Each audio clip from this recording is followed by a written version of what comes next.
Hello students, this is your English lesson. In this lesson, we are going to read unit number 8 in a journal from Oxford Modern English 6. Let's get started. First of all, words to know: graze, scrap and break the skin. Oozy, slow flow of liquid. Recess, a small space set back in a wall. Tread, walk, vaulted, formed into an arched roof. Let's go to the reading. Of course, you know what going into a tunnel is like.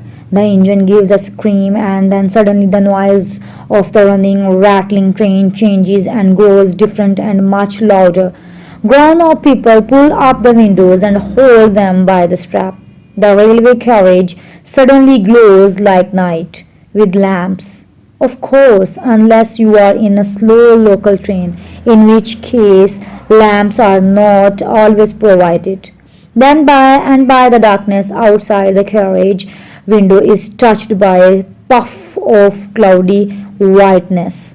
And then you see a blue light on the walls of the tunnel, and the sound of the moving train changes once more, and you are out in the good open air again, and groans ups let the straps go. The windows all dim with the yellow breeze of the tunnel rattle down into their places, and you see once more the dip and catch of the telegraph wires beside the line, and the straight cut hawthorn hedges with the tiny baby trees growing up out of them every 30 yards. All this, of course, is what a tunnel means when you are in a train. But everything is quite different when you walk into a tunnel on your own feet and tread on shifting, sliding stones and gravel on a path that curves downwards from the shining metals to the wall. Then you see slimy, oozy trickles of water running down the inside of the tunnel, and you notice that the bricks are not red or brown, as they are at the tunnel's mouth, but dull, sticky green. Stickly green. Your voice when you speak is quite changed from what it was outside in the sunshine, and it is a long time before the tunnel is quite dark. It was not yet quite dark in the tunnel when Phyllis caught Bobby's skirt, ripping out half a yard of gathers, but no one noticed this at the time. I want to go back, she said. I don't like it. It'll be pitch dark in a minute. I won't go on in the dark. I don't care what you say I won't. Don't be silly, cuckoo, said Peter. I'll go to candle and matches. And what's that?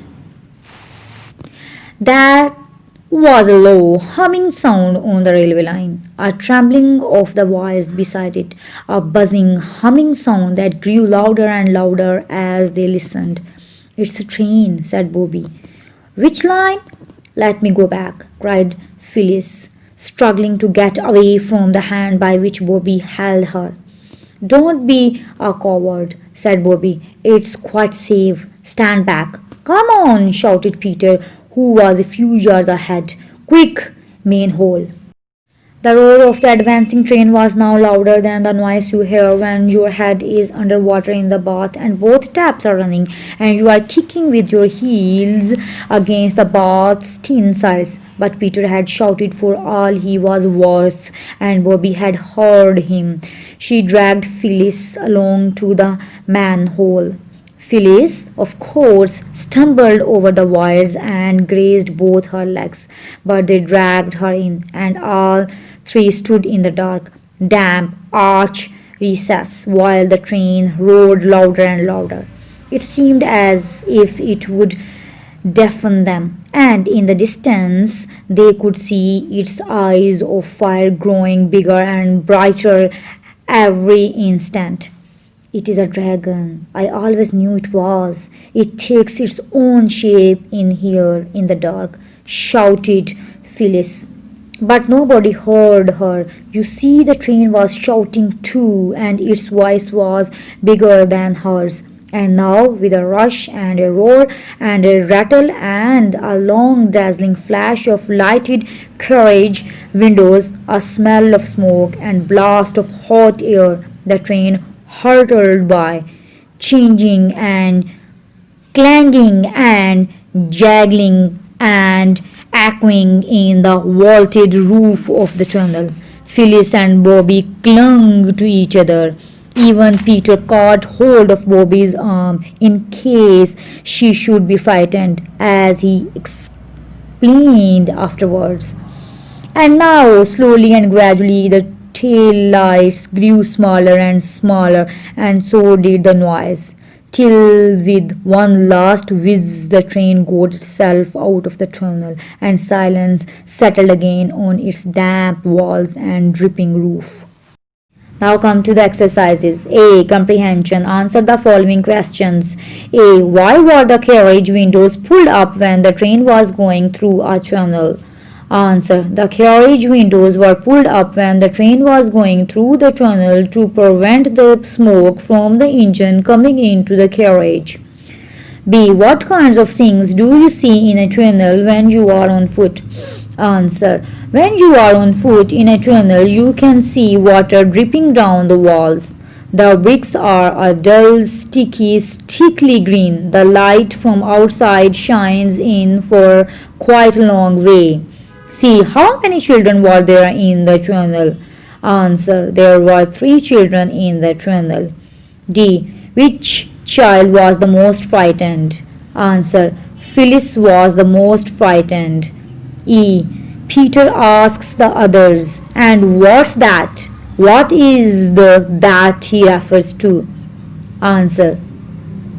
Peter is referring to the noise of the train. F. What were the wires over which Phyllis stumbled? Answer. The wires are those which connect the points or signals to the signal box. G. How does the author describe the train hurtling by? Answer. With the words rush, roar, rattle, blast, hurtled, clanging, jangling, echoing, whiz. These questions are more difficult. Discuss them first. H. Why does Phyllis compare the train to a dragon? In what ways is it similar to a dragon? Do you think this is a good comparison? Answer.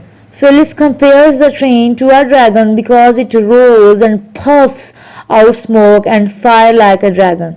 Also, the train's lights look like eyes glowing in the dark. I.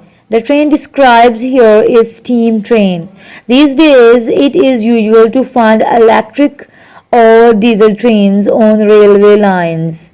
Are these better? Are these less romantic to travel on? Answer. Yes, these are better than old ones. Moreover, these trains are more safe, faster, economical, environmental friendly, and more romantic than the old trains. 2. In your own words, explain what is meant by the following. A. The dip and catch of the telegraph wires. Answer.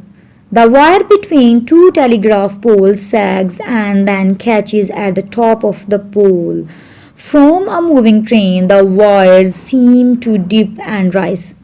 B. Straight cut hawthorn hedges. Answer. The hawthorn hedges have been clipped and trimmed to keep them neat and tidy. C. Sickly green. Answer. A green which is very pale, like the skin color of a sick person. D. Half a yard of gathers.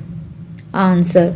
The gathered material of a skirt where it meets the waistband, especially common in old-fashioned skirt. B. Working with words. Suggest words from the story for the following meanings. A. A loud noise, roar. B. Tearing, ripping. C. Pulled, dragged. D. Quietness, silence. E. A person who is not brave, coward. F. Tripped over, stumbled over. G. Slowly, gradually. H. Humming like a bee, buzzing. I. Held on tightly, clung. J. Bright, dazzling. K. Moving forward, advancing. L. Moist and slippery, slimy. Carefully read the last two paragraphs of the story and pick out all the words from the sounds and noises. Can you fit 7 words into the grid below, exactly as they appear in the passage? Blast, echoing, roar, rattle, whiz, clanging, jangling. Complete the following in your own words. A. The children saw slimy, oozy trickles of water running down. B. Everything is quite different when you walk into a tunnel on your own feet. C. The windows all dim with yellow smoke breath of the tunnel. D. It was not yet quite dark in the tunnel when Phyllis caught Bobby's skirt.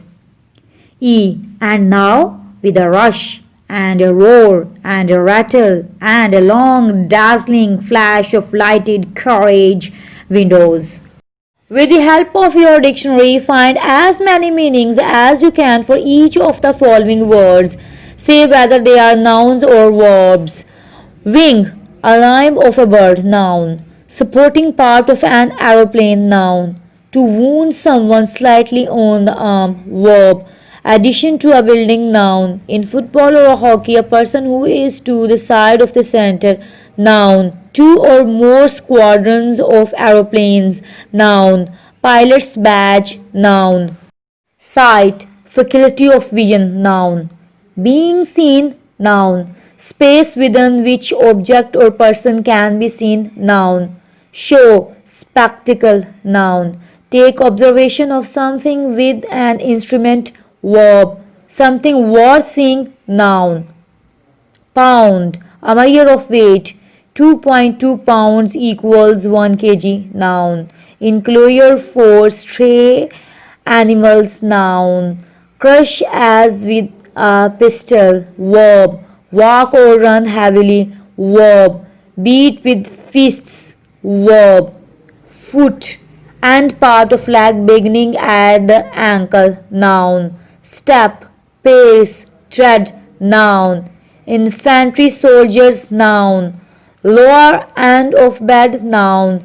Unit of length, noun. Lower, usually projecting part of something, noun. Match, person equal to another in some quality, noun. Contest of skill, noun. Matrimonial alliance, noun. Short piece of wood tipped with combustible material, noun.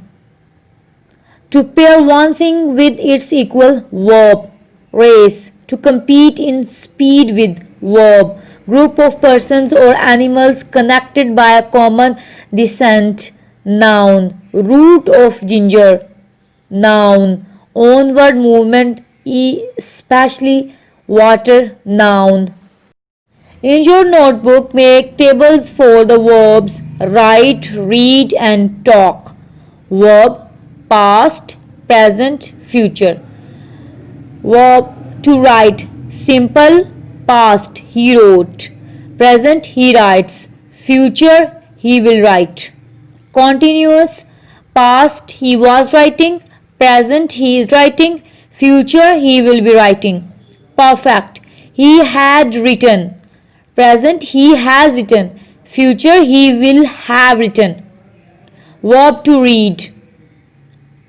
Simple past, he read. Simple present, he reads. Simple future, he will read. Continuous. Past, he was reading. Present, he is reading. Future, he will be reading. Perfect. Past, he had read. Present, he has read. Future, he will have read. Verb to write. Simple past, he talked. Present, he talks. Future, he will talk. Continuous Past he was talking. Present he is talking. Future he will be talking. Perfect. He had talked. Present he has talked. Future he will have talked. Thanks for listening. For new videos, don't forget to subscribe my channel. And if you like my videos, please share and like.